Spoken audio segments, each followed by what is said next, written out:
Just the other day, I found out that the house across the street had finally been purchased. You ever drive by a house that's been on the market since like Air Force One was a horse and carriage, Mare Force One, and see that somebody finally bought it? And at first you're like, wow, I'm so glad somebody finally bought that. I'm tired of looking over there and wondering if velociraptors are lurking in the tall grass. But then it dawns on you can't do all the things you used to do. Like park in their driveway and use their outdoor faucet to extensively clean your Honda CR-V that you've just been driving off-road. Or pile all the pizza boxes you don't want your neighbors to think are yours in their trash pickup spot. Or walk the dog in their lawn. So people finally moved in across the street, which I kind of expected to happen at least some point in time after the house was sold. What I didn't expect was some kind of cult to start meeting there. I got my suspicions when I was sitting there studying, and I looked up and I saw a taxi pull up and drop off somebody at the house. Now normally I wouldn't think it was all that weird, but my suspicions were raised when one of the people got out of the car wearing a long fur coat,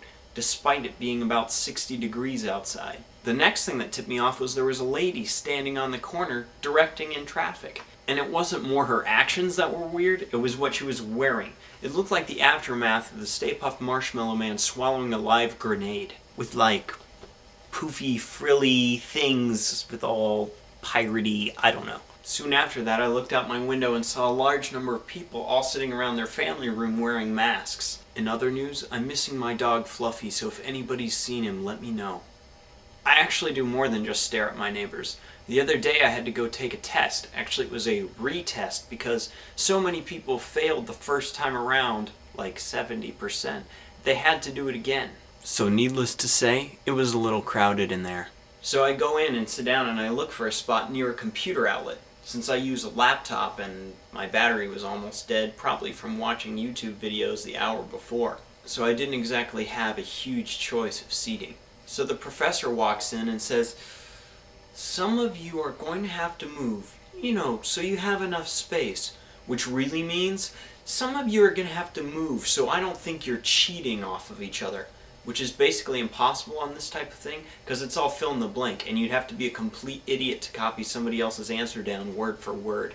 Anyway, she moves me up to the front of the class. Not only the front of the class, but facing the rest of the class. I then have to stretch my power cord across the room into the little media cart, which then forms like a booby-trap for anybody else coming in. I almost clotheslined about 4 people. The exam itself wasn't so hard, it was pretty easy, just time consuming. But as I go to turn it in, I hand it to her and she looks up at me and says, "I hope you did better." And I thought to myself, the only reason any of us had a problem with it in the first place is because it was graded very subjectively by about 13 different people. But she assures me this time it'll go better.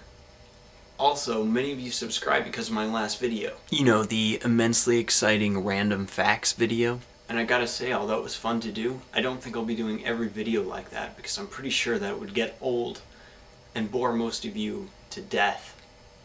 I don't want to kill anyone. Well, some people I do, so there's a couple. But none of you guys. And for those of you who are fans of Leela, she'll probably be in a lot of videos, but not every single one. Although I'm sure you have much to say. I can also say that the majority of my videos won't be like this either. Bunch of randomness strung together by some really bad jokes. And hey, I'll always take suggestions, so if you have a suggestion, feel free to leave it in the comment below or message me. If you want, check out my MySpace page. It's over there. And you can also check me out live on Stickam. Also over there.